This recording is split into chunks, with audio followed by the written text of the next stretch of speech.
Hey guys, I know we usually dive into crazy stuff, but today we're going to tackle something different, but super important. I've been thinking about this a lot lately, and it's time we talk about it. We're discussing key populations and why they matter. Now, I know what you're thinking. What the heck are key populations? Don't worry, I had the same reaction at first. But trust me, by the end of this video, you'll understand why this topic is so crucial. Alright, so what exactly are key populations? Well, imagine you're playing a video game and there's this group of characters who are super important to the story, but they keep getting hit with all sorts of obstacles and debuffs. That's kind of what key populations are in real life. They're groups disproportionately affected by HIV and other health issues.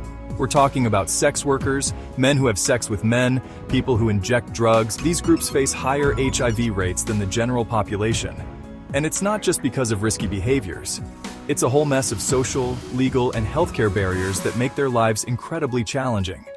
Imagine trying to beat a boss in a game, but your controller keeps disconnecting, the screen's glitching out, and someone's yelling at you the whole time. Now that we understand who key populations are and why they're important, let's talk about how we can actually help. It's like we're all part of this massive multiplayer game, and we need to work together to overcome these challenges. First up, we've got to deal with those structural barriers.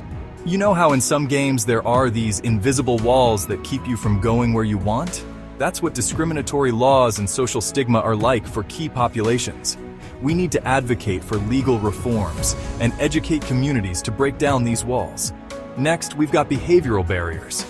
It's like when you're too scared to fight a boss because you've been defeated so many times before. We need to build trust and create safe spaces where key populations feel comfortable seeking help. Holy crap, guys. We've covered a lot of ground today, and I hope you're feeling as fired up as I am about this issue. Understanding key populations and the challenges they face is just the first step. Now it's up to all of us to do our part in making the world a better, more inclusive place for everyone. Whether it's educating ourselves and others, supporting organizations that help key populations, or just being a kind and understanding person, every little bit helps. Remember, we're all in this game of life together, and no one should have to play on ultra-hard mode just because of who they are. So let's get out there and start breaking down those barriers.